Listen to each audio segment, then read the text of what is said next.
வேண்டிய ஒரு விஷயம்.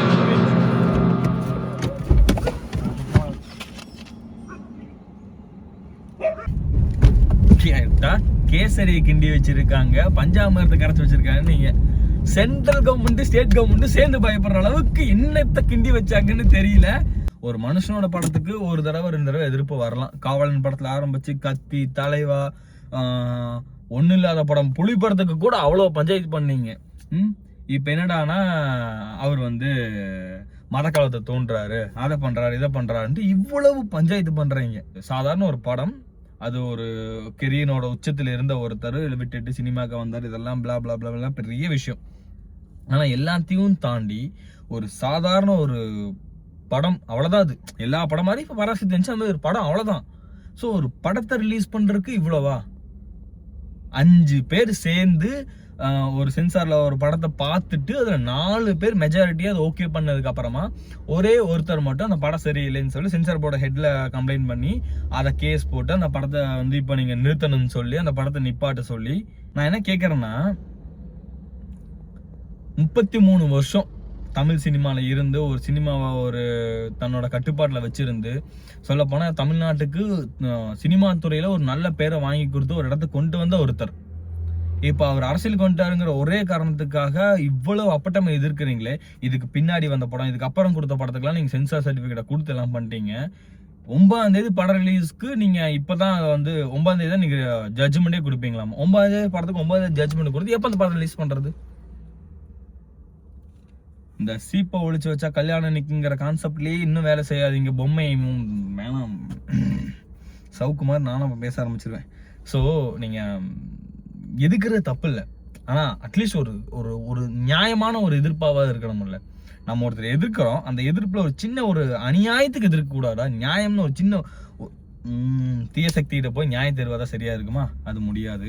இல்ல, எங்களுக்கு புரியல, நாங்க அப்படி என்ன பண்ணிட்டோம்?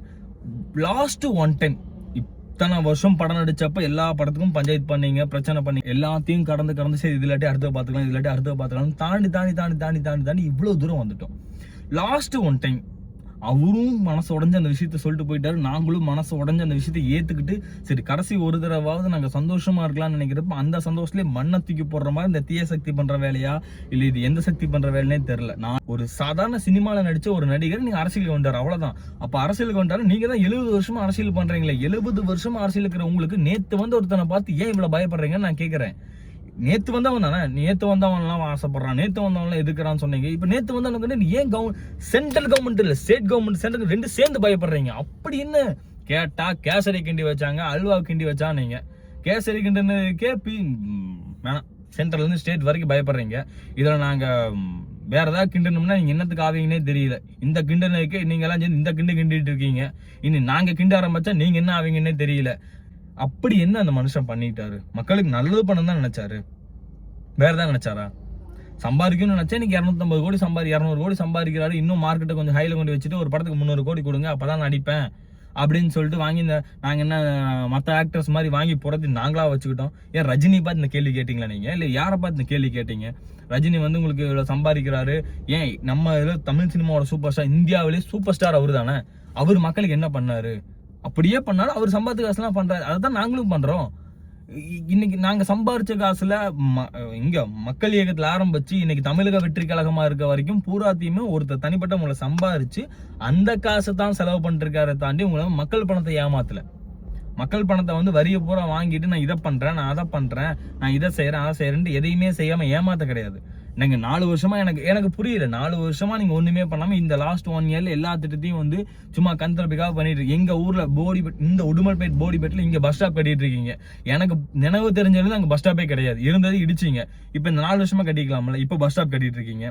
ஊருக்கு பஸ் ஸ்டாப் உட்கார்க்க அந்த சீட் போட்டு கொடுத்துட்டு இருக்கீங்க. 4 வருஷமா லேப்டாப் கொடுக்காம எத்தனை பசங்க படிக்காம இருந்தாங்க, எத்தனை பசங்களுக்கு படிப்புக்கு தேவைப்பட்டப்ப கொடுக்காம, தவிச்ச வாய்க்கு தண்ணி கொடுக்காம, செத்தாய்க்கு பால் ஊத்துன மாதிரி அவன் படிச்சு காலேஜ் போய் இப்ப அவன் காலேஜ்ல சம்பாதிக்கிற ரேஞ்சில் இப்ப அவனுக்கு லேப்டாப் போது அவன் என்ன பண்ண போறாங்க வச்சு திருப்பி ஏஐல கத்துக்கிட்டு தீய சக்தி அவனை வேறதான் செய்வான், வேற ஒன்றும் பண்ண மாட்டான். அவனும் எதுக்காக யாரை ஏமாத்துறதுக்கு இதை பண்றீங்க? யாரையே ஏமாத்தினா பரவாயில்ல, இவனை ஏமாத்துற அவனை ஏதோ உங்களை நீங்களே ஏமாத்துக்கிறீங்க. எல்லாத்தையுமே மக்கள் பாத்துக்கிட்டு தான் இருக்காங்க. நாங்க யாரும் குருடங்க கிடையாது, யாருக்கும் கண்ணு தெரியாம கிடையாது, யாரும் லூசு கிடையாது. நாங்கள் ஒன்றும் தற்கூரி கிடையாது, எங்களுக்கெல்லாம் வந்து அவ்வளவு ஒன்றும் மைண்டில் சுத்தமாக இல்லாமலாம் கிடையாது. கொஞ்சம் நஞ்சம் படிக்காது எங்களுக்கே இவ்வளோ தெரியுது அப்படின்னா படித்த பசங்களாம் இன்னும் முட்டாளாக இருப்பாங்க நினைக்கிறீங்களா? ஆனால் ஒன்று மட்டும் நல்லா தெரிஞ்சுக்குங்க, இது வந்து இதோட முடிவு போடுறது கிடையாது, இன்னும் ஒரு ஃபியூ மந்த் தான். அதுக்கப்புறம் வந்து எல்லாத்துக்கும் பதில் இங்கே இருக்கு. நீங்கள் இப்போ என்ன வேணாலும் பண்ணுங்க, பட் பதில் இங்கே இருக்கு, பதில் இங்கே இருக்கு. எங்களுக்கு வந்து அந்த நாளுக்காக தான் வெயிட் பண்ணிட்டு இருக்கோம். இது நான் வந்து ஒரு டிவிக்கு தொண்டனாக இருக்கேன், இல்லை விஜய் ஒரு ரசிகராக இருக்கேன்னு சொல்ல, ஒரு காமன் மேனாக இருந்தாலுமே கோவமாக வருது. என்னடா இப்படி இருக்காங்களே அப்படிங்கிற மாதிரி இருக்குது. இதெல்லாம் ஒரு சாதாரண ஒரு படம் தான், விட்டுனா அவர் பாட்டு வந்துட்டு போயிருக்கோம். இப்போ நீங்கள் வந்துட்டு அந்த படத்துக்கு இன்னும் ஹைப் ஏற்றி நீங்களே தான் எல்லாம் பண்ணிக்கிறீங்க. யானை தாந்தலையில் தன்னையே மண்ணவாரி போட்டுக்கிட்ட மாதிரி நீங்கள் பண்ணிட்டுருக்கீங்க. இதெல்லாம் வந்து நல்லதுக்கு இல்லை மொத்தத்தில். இதை வந்து அணைய போகிற அளவுக்கு ரொம்ப பிரகாசமாரின்னு சொல்லுவாங்க, அந்த மாதிரி தான் பண்ணுறீங்க. இது வந்து இதுக்கு எங்களுக்கும் எந்த சம்மந்தம் கிடையாது, இது தீய சக்தியோட வேலையே கிடையாது, இது வந்து சென்சார் போர்டாடுறது. நீ வந்து தற்கூத்தனமாக பேசணும் கமெண்ட்ல வந்து எவனும் கதறாதீங்க. பச்சையா தெரியும் இது யாரு பண்றா என்ன வேலை அப்படின்ட்டு. தெரியாம தான். அப்படி என்ன எனக்கு புரியல, இந்த படத்தை இப்பதான் பாக்குறாங்களா? இந்த படம் இப்பதான் சென்சாருக்கு போச்சா? இந்த படம் இப்பதான் எல்லாம் நடக்குதா? என்னடா இது? படத்தை ரிலீஸ் டேட் சொல்லியாச்சு, எல்லாம் சொல்லியாச்சு, நீங்க எல்லாம் படத்தை பார்த்தாச்சு, சர்டிபிகேட் கொடுக்குற மட்டும் தான் பேலன்ஸ். அந்த டைம்ல வந்துட்டு இப்ப கொடுக்க மாட்டேன் அப்படின்னா இது எந்த ஒரு நியாயம்? சரி பண்ணுங்க.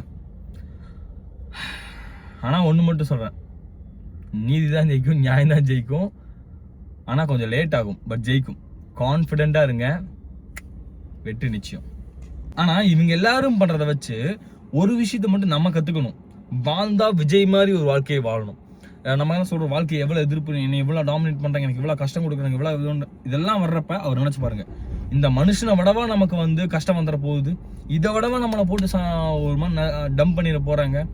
என்ன நடந்தாலும் சரி, சும்மா எல்லாத்தையும் லெஃப்ட் எல்லாத்தையும் ரைட்டாக டீல் பண்ணிட்டு அப்படியே நம்ம விஷயம் நோக்கி நேராக போய்கிட்டே இருக்கணும். அப்போ தான் அந்த வெற்றி, நம்மளோட அந்த லட்சியம் எல்லாமே ஜெயிச்சு அப்படி போய்கிட்டே இருப்போம். ஸோ நெக்ஸ்ட் டைம் லைஃப்பில் ஏதாவது பிரச்சனை வந்துச்சுன்னா கண்ணை மூடி ஒரு டைம் தளபதி விஜய்னு நினச்சி பாருங்க. அப்படியே உங்களுக்கு சுற்றி இருக்கிற நல்ல சக்தி தீய சக்தியோட எதிர்ப்பு எல்லாமே உங்களுக்கு தெரிய வரும். அதுக்கப்புறம் அவர் மாதிரியா நம்ம கஷ்டம் வந்துருச்சு, நம்ம பார்த்துக்கலாம், நம்ம ஜெயிச்சிடலாம் அப்படிங்கிற ஒரு எண்ணம் வந்துடும். இதில் நம்ம கற்றுக்க வேண்டிய விஷயம் தான். ஆனால் ஒன்று கண்டிப்பாக இதுக்கு எல்லாத்துக்கும் 2026 நாங்கள் பதில் சொல்லுவோம். நன்றி, வணக்கம்.